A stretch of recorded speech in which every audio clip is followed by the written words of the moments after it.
Hello and welcome to End the Yo-Yo Cycle. I'm Sally Cheney and your fearless leader.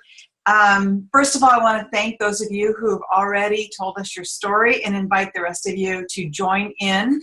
You get more out of it. The more you participate, the more you get out of it. And we would love to hear your story. I'm writing a book, so that's the first thing I want to say. I expect that I'll help you while doing this research. I expect there to be a lot of breakthroughs and aha moments and some shifts in the way you think of things. The first shift I want to share with you is how we think about ourselves, and I want to give you an example. Say you start a program at 350 pounds. And you lose 51 pounds. So you've lost 51 pounds, and now you're at 299. How do you think that feels?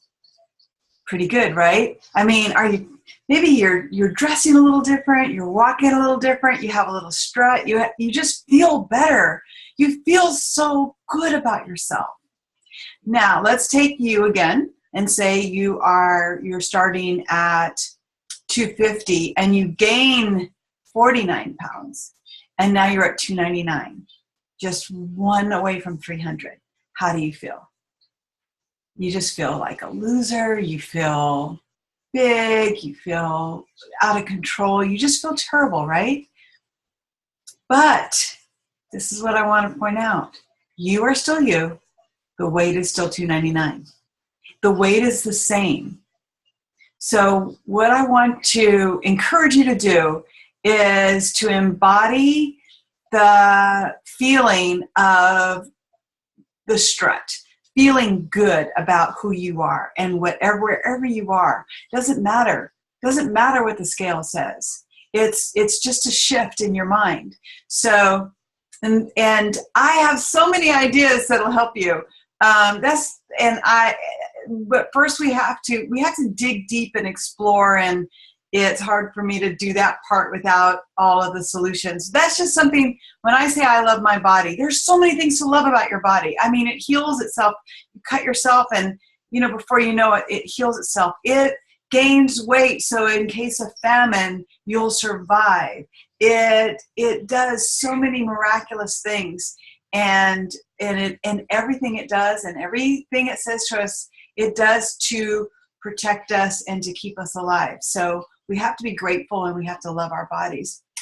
And as you're doing that, treat it well. Treat it like, if you owned a Ferrari, what would you do? You wouldn't put sugar in the tank. You would take good care of it. If you want to do a program that helps lose weight, I'm not going to encourage or discourage it. I'm going to say, if you want to, fine. This is about getting out of the diet mentality.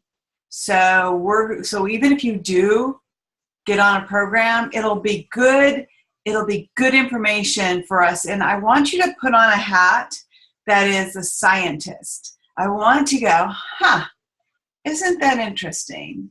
Isn't that interesting? We're going to all turn into scientists, and we're going to look deeper in how we created the situation we're in.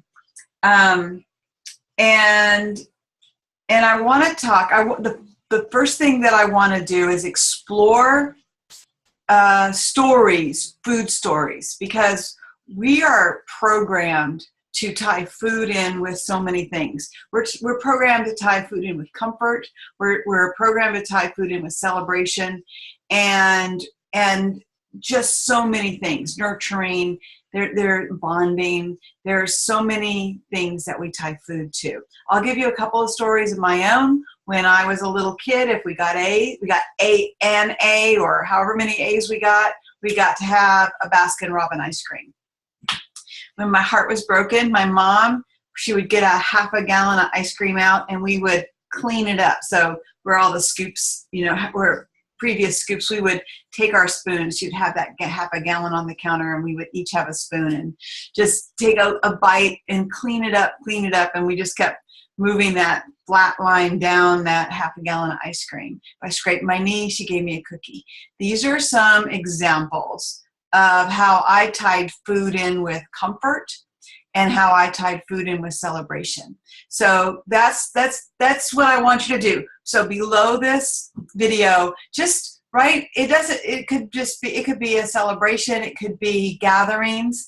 However you tied food in your life, if you have examples, please post them. If you see an example that sounds like something that happened to you, like it or add me too, and just start thinking how many ways, because what is fired together is wired together. It's almost like a brainwashing in a sense. So like as you trigger stress, food, stress, food, stress, food, then there's like no other response for you to naturally have to stress than food.